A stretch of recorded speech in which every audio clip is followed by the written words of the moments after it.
Tumingin ang anak ko sa mata ko at sinabi, nawala na yung pickup truck. Ipinalit niya daw sa SUV na gusto ng asawa niya. Yung 1987 Ford F-150 pickup truck ng asawa ko. Yung truck kung saan siya nag-propose. Kung saan namin unang dinala ang mga anak namin pauwi galing ospital. Kung saan huling hininga niya, hawak ang kamay ko sa aming driveway. Tapos tumunog ang telepono ko, yung dealership, nanginginig ang boses nila. Ma'am, kailangan niyo pong pumunta ngayon din. May nakita kami. Yung nakuha nila mula sa likod ng glove box ay nagpabago ng lahat. Ang pangalan ko ay Maria Santos, pero Maria ang tawag ng lahat sa akin. 72 taong gulang na ako at 47 taon na akong nakatira sa Maynila. Ito ang kwento ko tungkol sa pag-ibig, pagtataksil at kung gaano kalayo ang kayang gawin ng isang asawa para protektahan ang kanyang kabiyak kahit papatay na siya. Tungkol sa truck at ang kanilang pag-iibigan. Bago ko ikwento ang nangyari, gusto kong malaman kung saan kayo nanonood. I-comment nyo ang inyong lungsod at probinsya. Gusto kong malaman na hindi ako nag-iisa. Hunyo 1976. Noon binili ni Jose Santos ang pickup truck na iyon na bago mula sa dealership. 21st taong gulang siya noon, nagtatrabaho sa construction at nag-ipon siya ng bawat sentimo sa loob ng 2 taon para mabili iyon. Kulay forest green na may puting guhit sa gilid, manual transmission, AM radio na 2 istasyon lang ang nahuhuli at isa doon ay puro static. Naaalala ko ang araw na una niyang pinatakbo iyon pauwi. Sobrang proud siya. Buong unang linggo, hinuhugasan lang niya, pinapakintab, tinitingnan bawat detalye. Niloloko siya ng mga kaibigan niya. Saka isang truck lang yan, Jose. Pero hindi lang iyon basta truck para sa kanya. Ito ay patunay na ang sipag ay may kapalit. Ito ang unang malaking bagay na binili niya gamit ang sarili niyang pera. Minaneho niya ang truck na yon papunta sa bahay ng mga magulang ko noong pangatlong date namin. 22 taong gulang ako noon, nagtatrabaho bilang sekretarya sa korte. Lumaki akong nakikita ang nanay ko na kontento na lang sa kung ano ang meron. Kaya nang dumating si Jose noong linggo ng hapon at tumulong sa tatay ko na ayusin ang mga baitang ng porch sa loob ng 3 na oras nang hindi hinihingian, nang walang inaasahang kapalit, alam kong iba siya. Hinila ako ng nanay ko papunta sa kusina habang sila ay nagtatrabaho.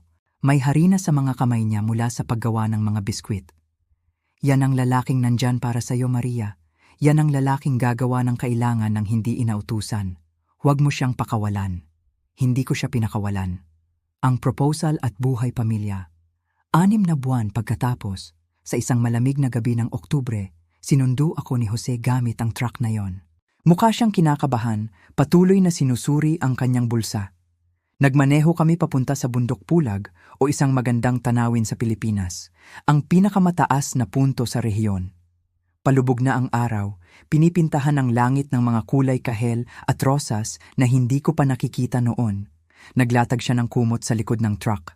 Naupo kami doon habang pinapanood ang paglubog ng araw. Pagkatapos ay kumuha siya ng maliit na velvet box. Sa loob ay ang singsing ng kanyang lola, simpleng gintong singsing na may maliit na diamante. Maria, sabi niya at nanginginig ang boses niya, alam kong hindi ako mayaman. Alam kong hindi ko maibibigay sa iyo ang lahat, pero kaya kong mangako sa iyo na araw-araw akong nandyan. Magtatrabaho ako ng mabuti. Mamahalin kita ng buong puso ko. Pakakasalan mo ba ako? Sabi ko oo. Bago pa niya matapos ang tanong. Kinasal kami 3 buwan pagkatapos, nagmaneho papalayo mula sa reception gamit ang truck na iyon na may mga lata na nakatali sa bumper. 2 taon pagkatapos, dinala namin si Rico, ang aming anak, pauwi mula sa ospital gamit ang truck na iyon. Hindi ko malilimutan ang biyaheng iyon. Si Jose ay nagmaneho ng 8 kilometro bawat oras buong biyahe. 2 kamay ang nakahawak sa manibela. Sinusuri ang salamin sa likuran bawat ilang segundo para tingnan ang upuan ng bata. Okay ba siya? Patuloy niyang tinatanong. Huminga ba siya ng maayos? Perpekto siya, patuloy kong sinasabi sa kanya, tulad ng kanyang ama. 3 taon pagkatapos, ang anak kong si Liza, Parehong truck, parehong maingat na biyahe pauwi, parehong nag-aalalang ama na sumusuri sa salamin bawat mingkosegundo.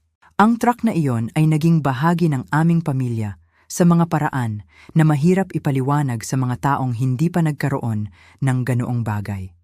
Naghatid ito ng mga Christmas tree pauwi bawat Disyembre. Dadalhin ni Jose ang mga bata para pumili ng perpektong puno at magtatalo sila ng mahinahon kung alin ang pinakamaganda. Ang likod ng truck ay mapupuno ng mga karayom ng puno sa loob ng ilang linggo pagkatapos. Naghatid ito ng tabla nang si Jose ay gumawa ng playhouse para kay Liza sa likod bahay. Gumugol siya ng 3 weekend para sa proyektong iyon, paulit-ulit na bumibisita sa hardware store gamit ang truck na yon. Si Rico ay nakaupo sa tabi niya, natututong magsukat, pumutol at gumawa. Naghatid ito ng mga muebles ng tulungan namin si Rico na lumipat sa kanyang unang apartment pagkatapos ng kolehiyo. Nagdala ng mga grocery tuwing Sabado ng umaga pagkatapos ng aming lingguhang pagpunta sa palengke. Nagdala ng dresser na aming inayos muli, ang rocking chair na iniwan sa amin ng nanay ni Jose, lahat ng piraso ng aming buhay. Ang mga taon ng pagsubok at dedikasyon ni Jose. Sa paglipas ng mga taon, ang mga kaibigan at kapitbahay ay madalas na nagsasabi, "Jose, kailan ka bibili ng bagong truck? Luma na to." At siya'y ngingiti at tapik sa hood na parang isang tapat na aso. "Mabuti ang truck na ito sa atin," sabi niya. "Hindi mo iniiwan ang isang bagay dahil lang tumanda na ito. Arugaan mo at arugaan ka nito." Ang pilosopiyang ito ay sinunod niya sa lahat ng bagay. Nang magkaproblema ang makina sa 240,000 kilometro, inayos niya mismo ito sa aming driveway. Gumugol ng bawat weekend sa loob ng 2 buwan para ayusin ito. Dadalhan ko siya ng lemonade habang nagtatrabaho siya. Panoorin siyang ipaliwanag ang ginagawa niya kay Rico na 15 taong gulang noon at mas interesado sa mga video game kaysa sa mga makina. Sa 320,000 kilometro, inayos niya ang transmission, dinagdagan ng mga kalawangin na bahagi, pininturahan ito 2 beses sa mga taon na lumipas, palaging pareho ang kulay forest green na may puting guhit. Ang truck na iyon ay hindi lang basta transportasyon. Ito ay patunay ng karakter ni Jose. Ito ay ebidensya na ang mga bagay na ginawa para tumagal, ang mga bagay na inalagaan ng maayos, ay maaaring malagpasan ang inaasahang mga taon. Ito ang kasaysayan ng aming pamilya na nasa gulong. Bawat gasgas ay may kwento, bawat galos ay isang alaala. Ang sakit at ang huling habilin. 3 taon na ang nakakaraan. Noong tagsibol, nagsimulang makaramdam ng pagod si Jose. Hindi yung normal na pagod pagkatapos ng mahabang araw sa trabaho. Malalim, nakakapagod hanggang buto na hindi kayang gamutin ng pagtulog. "Pagod lang ako sa pagtanda, Maria," sabi niya kapag nag-aalala ako. "Pero alam kong may mali. Pagkatapos ng 24 taon ng pag-aasawa, alam mo ang kilos ng iyong asawa. Alam mo kung kailan may mali." Sa wakas, napilit ko siyang magpatingin sa doktor noong Hulyo. Ang appointment na iyon ay nauwi sa isa pa. Pagkatapos ay mga pagsusuri, mga scan, mga biopsy. Bawat pagbisita ay nagdadala ng mas maraming doktor na may mas nag-aalalang mukha. Agosto 15. Hindi ko malilimutan ang petsang iyon. Tinawag kami ni Dr. Patterson sa kanyang opisina. Ang paraan ng kanyang pagsasara ng pinto, ang paraan ng kanyang marahang pag-upo. Alam ko na bago pa siya magsalita. "Mr. Santos, ikinalulungkot ko. Ang resulta ng biopsy ay nagpapakita ng pancreatic cancer stage 4. Kumalat na ito sa atay mo." Ang silid ay parang lumulubog sa tubig. "Gaano katagal pa?" tanong ni Jose. Matatag ang kanyang tinig, pero naramdaman ko ang panginginig ng kamay niya sa akin. Sa agresibong paggamot, marahil 1 taon. Kung wala ito, 6 na buwan, marahil mas kaunti. Tumingin si Jose sa akin. "Ano ang gusto mong gawin?" Yan si Jose. Kahit nahaharap sa kanyang sariling kamatayan, tinatanong niya kung ano ang gusto ko. "Ano ang gusto mo?" Tanong ko sa kanya pabalik. "Gusto ko ng kalidad na oras kasama ka, hindi dami ng oras sa ospital na nakakaramdam ng sakit mula sa chemotherapy." Nagpasya kaming huwag na munang sumailalim sa agresibong paggamot. Sykes na buwan ng tunay na pamumuhay sa halip na 1 taon ng pagdurusa. Ginugol ni Jose ang mga buwan na iyon sa pag-aayos ng lahat. Masyado siyang metikuloso noon, pero ngayon siya ay naging obsessed sa mga detalye. Gumawa siya ng mga listahan, nag-update ng mga password, nag-organize ng mga file, sinigurado na ang bawat policy ng insurance ay napapanahon, bawat bank account ay dokumentado, bawat bill ay naka-autopay. Kailangan kong malaman na aalagaan ka, paulit-ulit niyang sinasabi. Kailangan kong malaman na lahat ay ayos. Pero sa kabila ng lahat, hindi niya binanggit ang pagbebenta ng truck. Sa katunayan, mas madalas pa siyang kasama nito kaysa dati. Bawat hapon, kung may lakas siya, lalabas siya sa driveway. Minsan, uupo lang siya dito. Minsan, papadadinig niya ang makina. Minsan, lilinisin niya ito kahit hindi naman kailangan. Isang hapon noong Nobyembre, mga 2 buwan bago siya pumanaw, nakita ko siyang nakaupo sa driver's seat sa driveway. Patay ang makina. Nakaupo lang siya doon, 2 kamay ang nasa manibela, nakatingin diretso sa unahan na parang may nakikita siyang hindi ko makita. Sumakay ako sa passenger seat sa tabi niya. Tahimik kaming naupo ng ilang minuto, nakikinig sa hangin na dumadaan sa puno ng oak sa aming harapan. Ang lahat ng magagandang bagay sa buhay ko ay nangyari sa truck na ito o dahil dito. Sa wakas, sabi niya. Mahina ang kanyang tinig, nagmumuni-muni. Minaneho ko ito papunta sa bahay mo para ligawan ka. Tinulungan ko ang tatay mo sa mga baitang ng porch. Nag-propose ako sa iyo mula sa likod nito. Dinala namin ang aming mga sanggol pauwi dito. Binuo namin ang buong buhay namin sa paligid nito. Isa lang itong truck, Jose. Hindi. Lumingon siya para tingnan ako at ang kanyang mga mata ay matalim sa kabila ng sakit na bumabagabag sa kanyang katawan. Hindi lang ito truck. Tayo ito. Ang kwento natin, bawat milya sa odometer na ito ay 1 milya na tinakbo natin ng magkasama. Bawat gasgas, bawat galos, bawat gasgas sa manibela na ito ay bahagi ng ating kasaysayan. Hinigpitan niya ang hawak sa kamay ko. Kapag wala na ako, gusto kong itago mo ito, hindi para kay Rico. Hindi para sa iba. Para sa iyo, Maria. Ang truck na ito ay naglalaman ng bawat magandang alaala na ginawa natin. Pangako sa akin na itatago mo ito. Pangako sa akin na hindi mo hahayaang may pumilit sa iyo na itapon ito. Pangako ako. Seryoso ako, Maria. Lalo niyang hinigpitan ang hawak. Sasabihin ni Rico sa iyo na hindi ito praktikal, na kumukuha ito ng espasyo na hindi mo kailangan, pero sinasabi ko sa iyo ngayon, itago mo pa rin ito. Ang truck na ito ay sa iyo. Bahagi ito ng ating kwento ng pag-ibig, at walang karapatan ang sino man na kunin iyon sa iyo. Hindi ko naintindihan ang pagkaapurahan sa kanyang tinig. Noon, inisip ko na ito ay pagmamahal lang, damdamin ng isang namamatay na tao na alam niyang nauubusan na ng oras. Ngayon, alam ko na ng mas mabuti. Alam niya kung ano ang mangyayari. Inihahanda niya ako para sa isang laban na hindi ko alam na kailangan kong ipaglaban. 2 linggo bago siya pumanaw, masyadong mahina si Jose para maglakad ng walang tulong. Ang cancer ay kinuha na ang marami sa kanya. Bumaba siya ng 18 kilo. Ang pagpunta mula sa silid-tulugan patungo sa banyo ay nagpapahinga sa kanya at nanginginig. Pero isang hapon, iginiit niyang tulungan ko siyang lumabas. Kailangan kong umupo sa truck ng 1 beses pa, sabi niya. Jose, masyado kang mahina. Pakiusap, Maria, 1 beses pa. Tinulungan ko siyang tumayo. Naglaan kami ng 10 minuto para lakarin ang 9 metro mula sa pintuan sa harap patungo sa driveway. Sa pagdating namin doon, humihingal siya. Mabigat na nakasandal sa akin, pero determinado siya. Binuksan ko ang pintuan ng pasahero at tinulungan siyang pumasok. Pagkatapos, lumibot ako at umupo sa driver's seat. Naupo kami doon ng mahigit 1 oras. Hindi masyadong nag-usap, hindi kailangan. Hinawakan niya ang kamay ko, ang kanyang hinlalaki ay umiikot sa aking palad tulad ng ginawa niya ng libu-libong beses sa 47 taon ng kanilang pag-aasawa. Mahal kita, Maria, sa wakas sabi niya. Lahat ng ginawa ko, lahat ng binuo ko, lahat ng pinlano ko, ginawa ko para sa iyo. Alam ko, bulong ko, tumulo ang luha sa aking mga mata. Mahal din kita.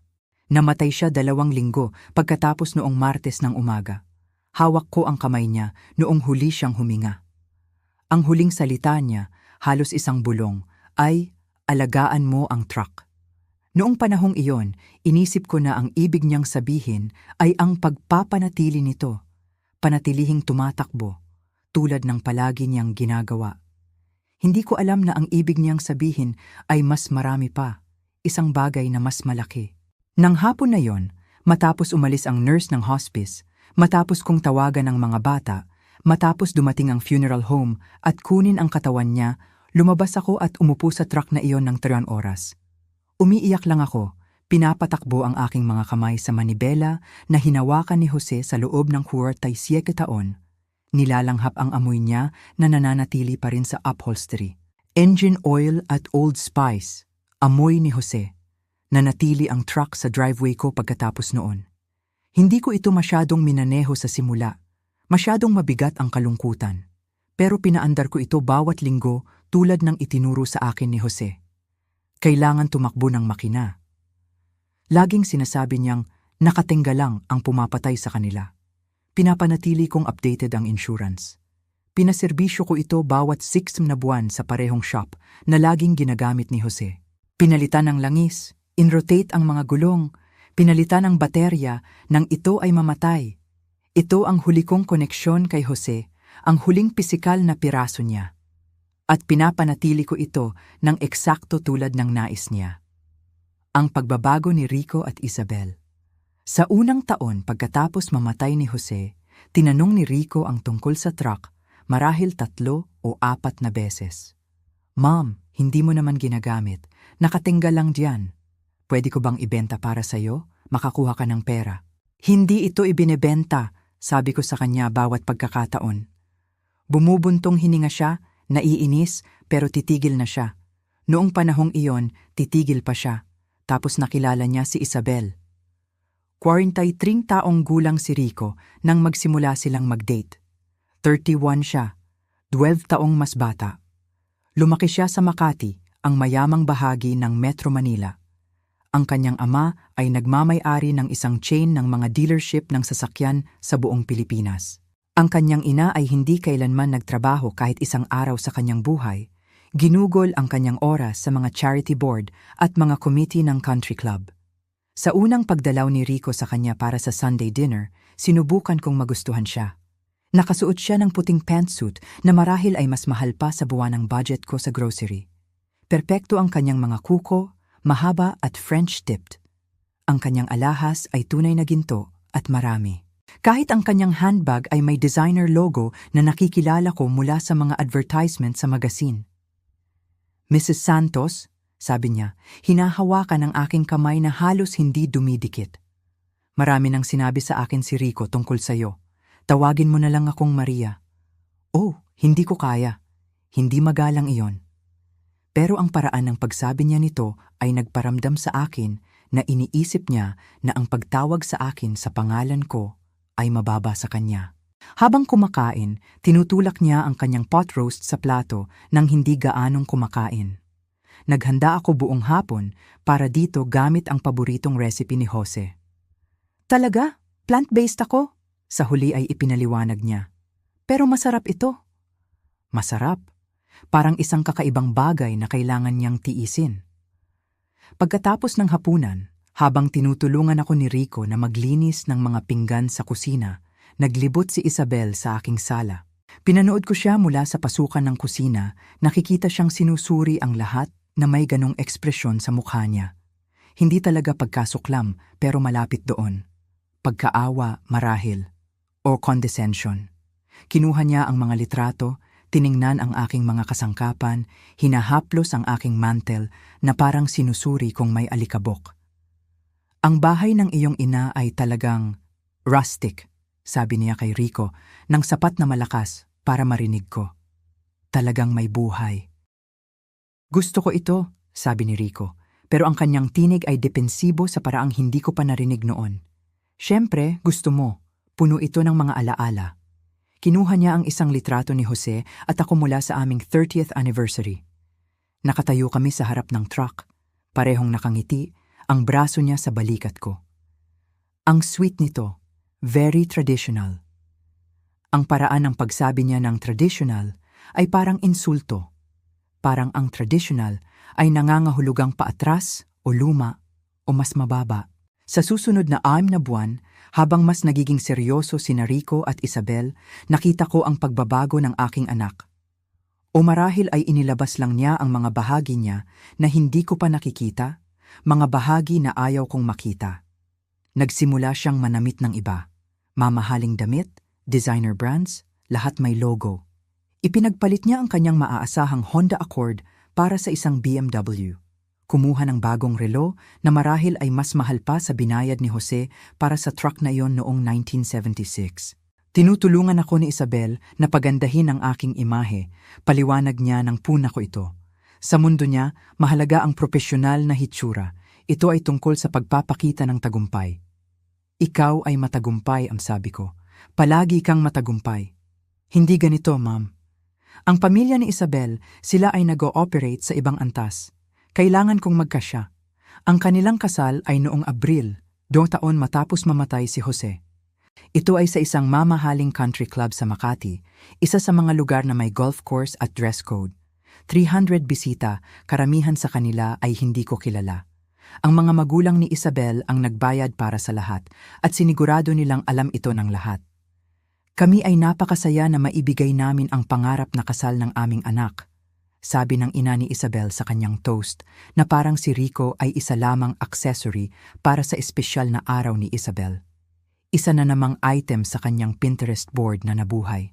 Matapos silang ikasal, ang mga pagbisita ni Rico sa aking bahay ay parami ng parami ang naging bihira. Laging may dahilan. Yoga class ni Isabel, book club niya, isang work event na hindi nila pwedeng palampasin. Couples therapy session tuwing Huwebes, pottery class tuwing weekend, wine tasting kasama ang kanyang mga kaibigan mula sa kolehiyo. Kami ay talagang abala sa pagbuo ng aming buhay nang magkasama, ma'am. Sabi ni Rico noong tinawagan ko. Nauunawaan mo ba? Naiintindihan ko. Naiintindihan ko na ang anak ko ay unti-unting hinihila palayo sa kanyang pamilya, palayo sa akin. Kapag sila ay bumibisita, marahil isang beses bawat 1 o 2 buwan, may opinyon si Isabel tungkol sa lahat. Ang aking mga muebles ay luma na at dapat palitan ng mas kontemporaryong piraso. Ang aking kusina ay nangangailangan ng renovation na may quartz countertops at stainless steel appliances. Ang aking hardin ay overgrown at magulo sa halip na maayos at may layunin. Alam mo, Maria, sabi niya isang linggo ng hapon, gamit ang buong pangalan ko na parang hindi kami pamilya. Maaaring talagang makatulong si Rico sa iyo na i-modernize ang lugar na ito. Ang mga carpet na ito ay marahil orihinal sa bahay, hindi ba? At ang wallpaper na yon sa banyo ay napaka-1970s. Si Jose at ako ang naglagay ng wallpaper na yon noong 1978. Pagkatapos ipanganak si Liza, gusto ko ito. Oh! Ngumiti siya ng ngiting iyon. Yung ngiting nagsasabing nagpapasensya siya sa isang tao na hindi nakakaalam ng mas mabuti. Talagang ikaw. Ang truck ang pinaka nakakabwisit sa kanya. Ang lumang pickup na yon ay talagang nagpapababa ng aesthetic ng iyong property. Madalas niyang banggitin. Naisip mo na ba kung paano ito makakaapekto sa halaga ng iyong bahay kung gusto mong ibenta? Hindi ko ibebenta ang bahay ko. Hindi ko sinasabi na dapat mong ibenta. Sinasabi ko lang na ang mga vintage na sasakyan, lalo na ang mga hindi kailanman minamaneho, ay maaaring maging isang pangitain. Nakatunganga lang ito doon, kinukuha ang buong driveway mo. Nagrereklamo ba ang mga kapitbahay? Ang mga kapitbahay ay kilala ang truck na iyon sa loob ng 40 taon. Nandun sila sa kasal namin. Nagdala sila ng mga kaserol noong namatay si Jose. Hindi sila nagrereklamo.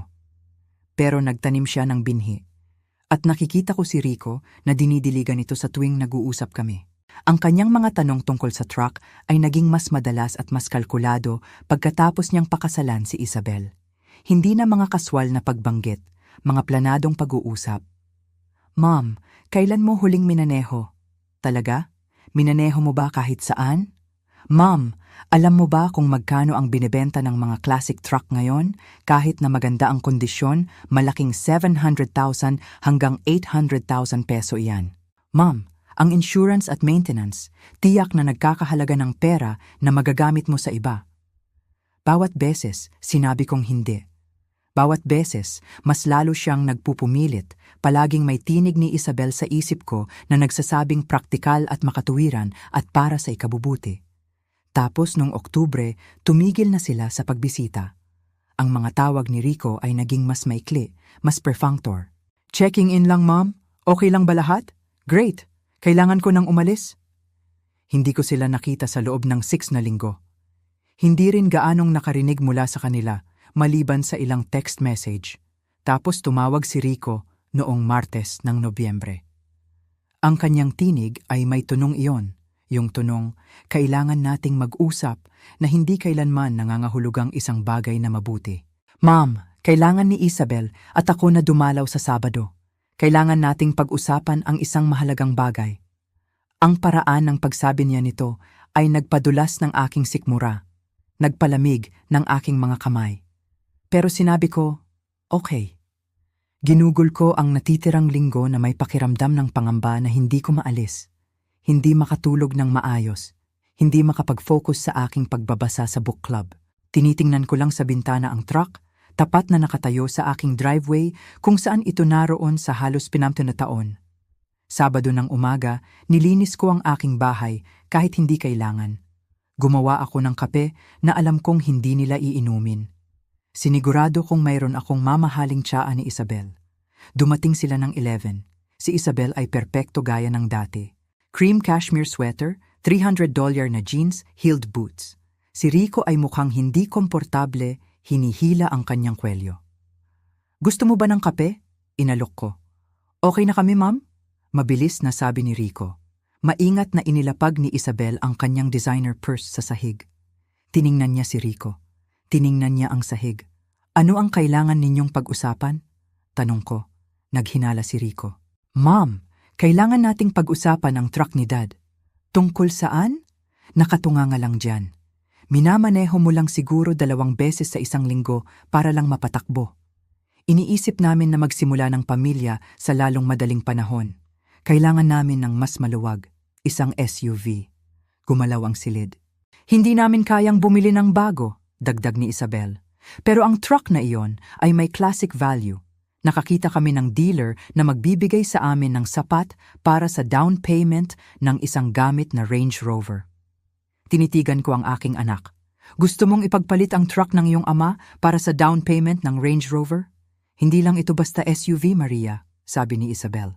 Ito ay certified pre-owned noong 2019 na may mahusay na safety ratings. Wala akong pakialam kung anong klase ng SUV ito. Ang sagot ay hindi. Ma'am, maging makatuwiran, sumandal si Rico. Hindi mo ito ginagamit. At totoo lang, nabanggit ni Mrs. Patterson, ito ay nagiging isang pangitain. Kilala ni Mrs. Patterson ang truck na iyon mula pa bago ka ipanganak. Siguro, sinabi ni Isabel, ay nagiging magalang lang siya. Tumayo ako. Sa tingin ko dapat na kayong umalis. Teka lang, sabi ni Rico, may iba pa. Kinuha ni Isabel ang kanyang telepono. Inihanda na niya ito. Noong nakaraang buwan, nakakita kami ng isang bagay. Ipinakita niya sa akin ang isang larawan. Ang titulo ng truck sa pangalan ni Jose. Ang truck ay nasa pangalan pa rin ni Dad, sabi ni Rico. Nangangahulugan iyon na bahagi ito ng estate. Ang habilin ay nagsasaad na ang truck ay mapupunta sa akin.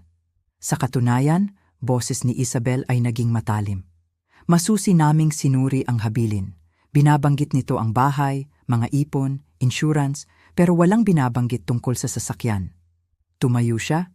Nagkonsulta kami sa isang abogado. Ayon sa batas ng probate ng Pilipinas, kapag ang isang sasakyan ay hindi partikular na binanggit, ito ay nagiging bahagi ng pangkalahatang estate. Si Rico, bilang executive, ay may autoridad na gumawa ng mga desisyon tungkol sa mga ari-arian ng estate. Naging mahina ang mga binti ko. Hindi namin sinusubukang saktan ka, sabi ni Rico. Kailangan namin ito. 21 taong gulang si Isabel. Gusto namin ng pamilya. Kailangan namin ng ligtas na sasakyan at hindi namin ito kayang bilhin maliban kung gagamitin namin ang truck. Bumili kayo ng gamit na Honda. Mas karapat dapat kami sa higit pa sa gamit na Honda, sabi ni Isabel. Bumibigay ang kanyang maskara. Masipag kami. Karapat dapat kami sa mga magagandang bagay. At karapat dapat akong panatilihin ang isang bagay na iniwan ng asawa ko na may kahulugan. Tumayo si Rico. Nakatikom ang panga, matigas ang ulo. Pasensya na ma'am, pero mangyayari ito. May legal akong karapatan at mas kailangan namin ang truck na ito kaysa sa iyo. Lumabas kayo, sabi ko ng mahinahon. Pareho kayong lumabas sa bahay ko ngayon din. Ma'am, lumabas na. Umalis sila. Naupo ako ng isang oras nanginginig. Pagkatapos ay lumabas ako para tingnan ng truck para maalala ko na nandito pa rin ito. Ang sikat ng araw sa hapon ay tumama sa berdeng pintura. Pinuksan ko ang pinto at umupo sa upuan ni Jose. Hindi ko sila hahayaang kunin ka, bulong ko. Pero hindi ko alam kung paano sila pipigilan. Ang pagtuklas at plano ni Jose. Linggo ng umaga, nandito pa rin ang truck. Pansamantala akong nakaramdam ng ginhawa. Lunes ng umaga, nagising ako ng 7, gumawa ng kape, tumayo sa bintana ng kusina, walang laman ang driveway. Kung nakakagulat ka rin sa naramdaman ko, pindutin ang subscribe button. Dahil ang kwentong ito ay malapit nang magkaroon ng isang pagliko na hindi natin nakita. Nagkalat ang tasa ng kape ko sa sahig. Tumakbo ako palabas sa aking nightgown. Nawala na ang truck. Tinawagan ko agad si Rico, nanginginig ang mga kamay. Mom, 7 pa lang ng umaga. Nasaan ang truck? Imposible. Mom, napag-usapan natin to. Ninakaw mo. Nagpunta ka sa kalagitnaan ng gabi at ninakaw ang truck ng iyong ama. Wala akong ninakaw. Ginamit ko ang spare key na binigay sa akin ni Dad at ako ang executive. Kaya, sa legal na paraan, nasaan ito? Dinala namin ito sa dealership kahapon ng hapon. Pinoproseso nila ang trade ngayon. Bukas, makukuha na namin ang aming SUV. Tapos na. Kapag kumalma ka na, marirealize mo na ito ay para sa ikabubuti. Namatay ang linya sa loob ng 2 araw. Halos hindi ako gumana. Tinawagan ko si Rico ng 17 beses. Bawat tawag ay napupunta sa voicemail. Ganap na na-block ni Isabel ang numero ko. Tinawagan ko ang anak kong si Liza sa Cebu. Galit na galit siya. Ma'am, pag nanakaw iyan, lalabanan natin yan. Lilipad ako pa uwi. Kukuha tayo ng abogado. Pero parang nawalan na ako ng pag-asa. Hindi ko alam kung kaya ko pa. Nangako ka, Dad. Huwag mo silang hayaang sirain ang pangakong iyan. Huwebes ng hapon ng 2:30, tumunog ang telepono ko. Unknown number. Si Margaret Hayes po ba ito? Isang batang babae, kinakabahan. Opo, ma'am. Si Jessica po mula sa Classic Auto Traders sa Highway 29. Kailangan niyo pong pumunta dito ngayon din. Kumakabog ang puso ko. Tungkol po ba ito sa Ford F-150? Opo, ma'am. May nakita po kami. May isang bagay na hindi alam ng anak niyo na nandyan. Kailangan niyo po itong makita ng personal. Pumunta po kayo ngayon din bago bumalik ang anak niyo para sa SUV. Pupunta ako sa loob ng 15 minuto. Nagmaneho ako ng 20 mph, 32 pph, na mas mabilis sa speed limit sa buong biyahe. Ang pagtuklas. Ang Classic Auto Traders ay nakatago sa pagitan ng isang tindahan ng gulong at isang bakanteng lote. Isang batang babae na naka-coveralls ang tumakbo palabas bago pa ako makapag-park. Mrs. Santos. Opo. Ako po si Jessica. Halika na po. Hinatid niya ako sa garahe na halos tumatakbo. Naroon na ito. Ang truck ni Jose, nakabukas ang hood. 3 mekaniko ang nakapalibot dito. Mukhang nakakita sila ng multo. Anong nangyayari? Inakay ako ni Jessica sa passenger side. Ang glove box ay ganap na tinanggal. Mga gamit na nakakalat sa paligid. Bahagyang na-dismantle ang dashboard. Dinala po ng anak niyo ito noong Martes. Mabilis na paliwanag ni Jessica. Standard procedure. Sinimulan na namin itong iproseso. Kaninang umaga, tinitingnan ni Tommy ang cabin air filter sa likod ng glove box. Napansin niyang hindi ito pantay na nakalagay. Akala niya baka may nahulog sa likod nito. Isang mas matandang mekaniko ang lumapit. Ma'am, 35 taon na akong nagtatrabaho sa mga sasakyan. Hindi pa ako nakakita ng ganito. Inabot niya ang likod ng dashboard at kumuha ng isang malaking Manila envelope na selyado ng dilaw na tape sa harap sa sulat ni Jose. Para kay Maria, bubuksan kapag tama na ang panahon. Nanghina ang aking mga tuhod. Sinalo ako ni Jessica. Tulungan niyo akong umupo sa sahig. Hindi namin binuksan. Mabilis na sabi ni Tommy. Pagkakita pa lang namin ng pangalan, tinawagan na namin kayo agad. Sobrang nanginginig ang mga kamay ko. Tinulungan ako ni Jessica na buksan ito. Sa loob ay isang sulat at sa ilalim nito, mga legal na dokumento. Binasa ko ang sulat ni Jose at agad na tumulo ang aking mga luha. Ang nilalaman ng sulat ni Jose. Maria kong pinakamamahal, kung binabasa mo ito, ibig sabihin, wala na ako. At may sumubok na kunin ang truck na ito mula sa iyo. Alam kong maaaring mangyari iyon. Si Rico ay laging madaling maimpluwensyahan. Nag-alala ko kung sino ang maaaring pakasalan niya. Sino ang maaaring magparamdam sa kanya na nakalimutan niya kung ano ang mahalaga. Ito ang iyong proteksyon. Una, makikita mo ang isang binagong habilin na nilagdaan 3 linggo bago ako pumanaw. Ito ay partikular na nagsasaad. Ang 1987 Ford F-150 ay mapupunta sa iyo lamang. Hindi maaring ibenta o ilipat nang walang pahintulot mo. Ibinigay ko ang orihinal kay Edward Morrison, attire David Reyes, na may tagubilin na panatilihin itong selyado maliban kung kailangan mo ito. Ito ang iyong kopya. Pangalawa, ang titulo ay nailipat sa iyong pangalan lamang. Sa parehong araw ng binagong habilin, ang truck na ito ay legal na sa iyo. Pangatlo, dokumentasyon na binayaran ko ang aming mortgage sa bahay Dubuan bago ako pumanaw. Kinansela ko ang aking life insurance ng maaga. Mas kailangan mo ang seguridad kaysa sa death benefit. Ang death benefit na natanggap mo ay mula sa pangalawang policy na hindi mo alam. Pang-apat, at bigyang pansin, 3 taon bago ako nagkasakit, binili namin ng aking kapatid na si Mang Robert ang commercial property na yon sa downtown, ang strip mall sa Broad Street.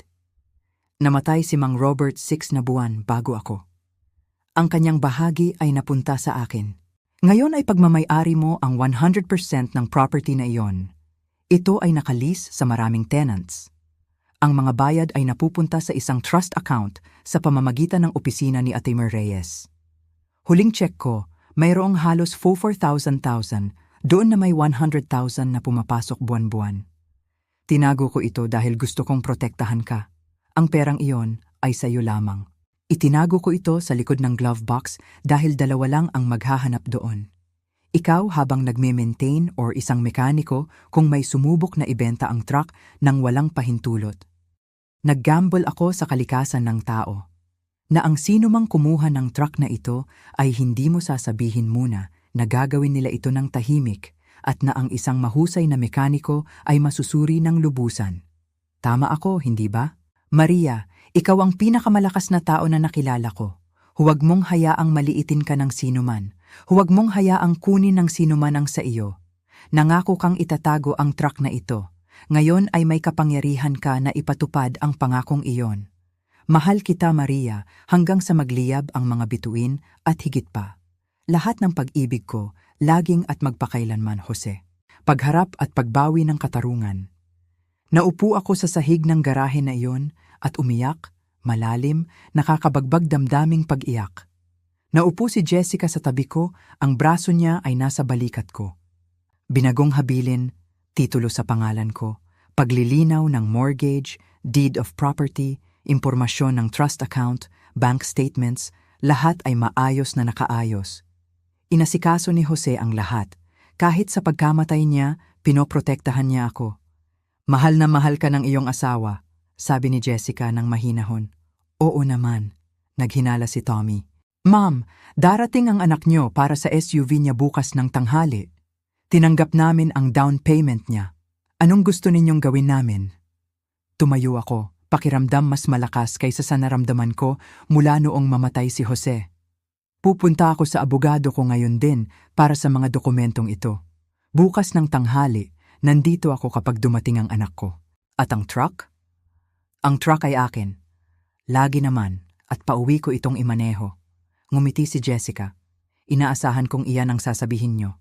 Tinawagan ko si Atty. David Reyes mula sa parking lot. Maria, ilang taon na ang nakalipas mula nang huli akong makarinig mula sa iyo. Atty. Reyes, tungkol ito sa truck ni Jose. Kinuha ito ni Rico, ang binagong habilin. Hinihintay ko lang na tumawag ka. Pumunta ka sa opisina ko ngayon din. Pagdating ng 5 Mile, hawak ko na ang lahat. Mga kopya ng lahat ng dokumento, notarized at certified ng abogado. Tinawagan ni Atty. Reyes ang dealership para kumpirmahin. Maria, ang ginawa ni Rico ay maaring ituring na pagnanakaw. Maaari kang magsampa ng kaso. Hindi ko nais ng kaso. Gusto ko ang truck ko pabalik at gusto ko siyang maintindihan kung ano ang kanyang ginawa. Bukas ay magiging kawili-wili. Dumating ako sa dealership ng 11:30. Handa na ang lahat ni Jessica. Ang truck ay nakapark ng kapansin-pansin sa lote, bagong hugas.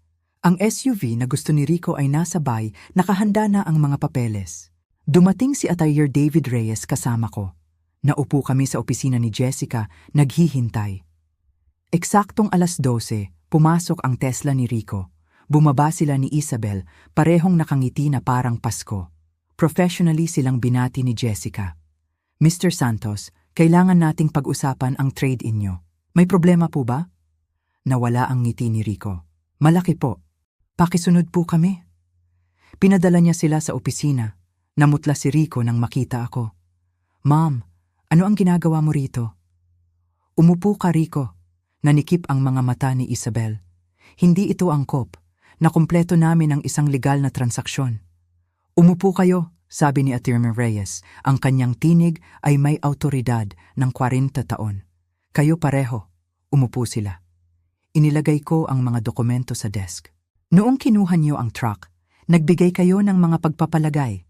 Nagpalagay kayo na hindi ito partikular na ipinamana sa akin. Nagpalagay kayo na meron kayong autoridad na itapon ito. Nagpalagay kayo na ako ay masyadong matanda at masyadong pagod para lumaban.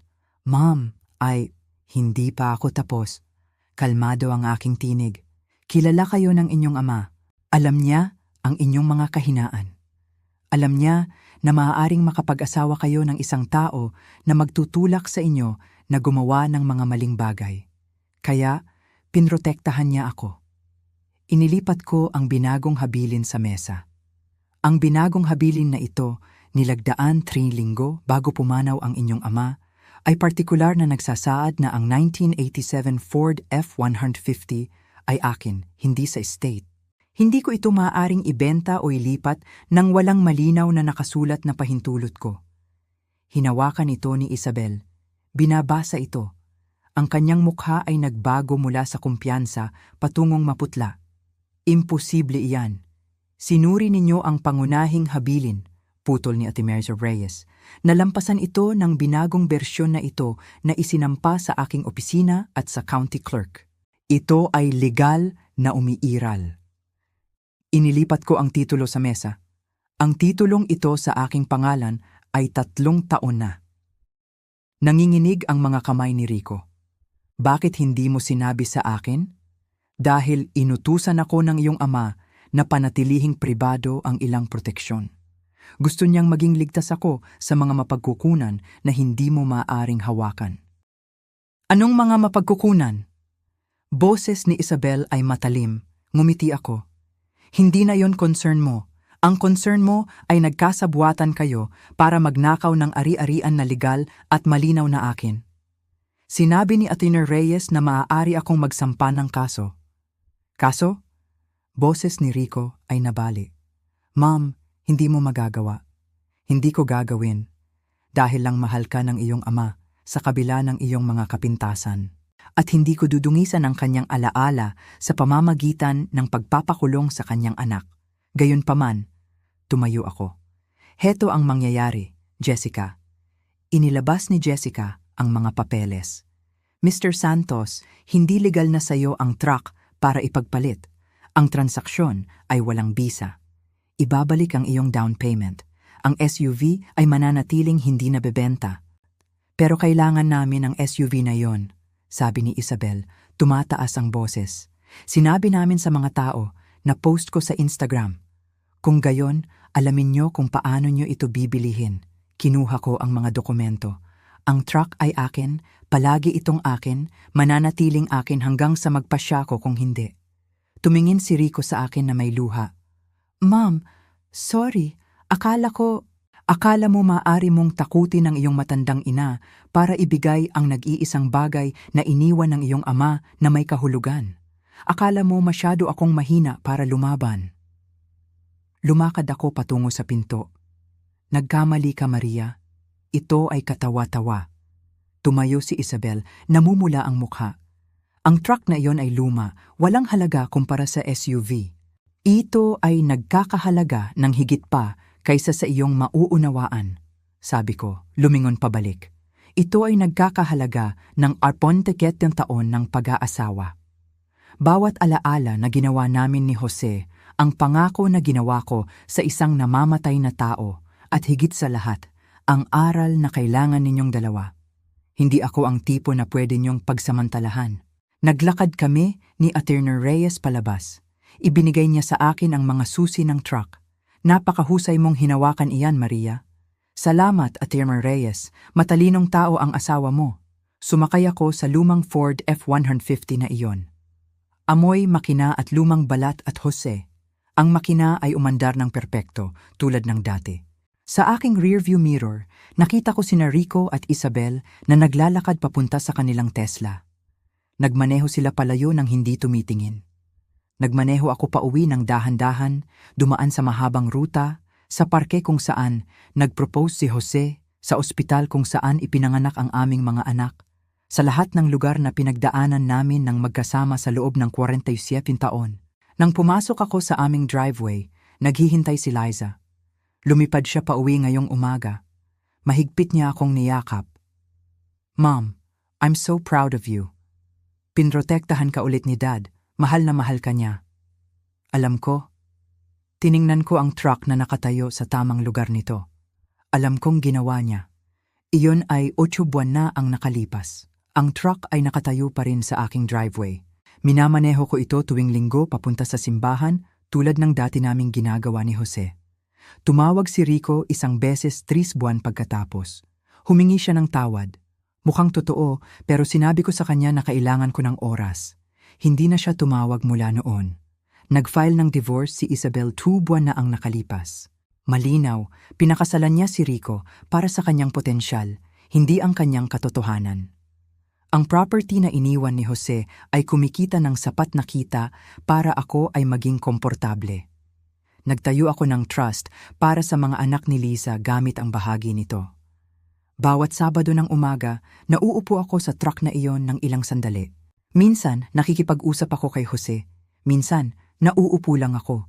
Pero laging naaalala ko ang kanyang mga salita. Hindi mo iniiwan ang isang bagay dahil lang tumanda na ito. Hindi niya kailanman ginawa at hindi rin ako.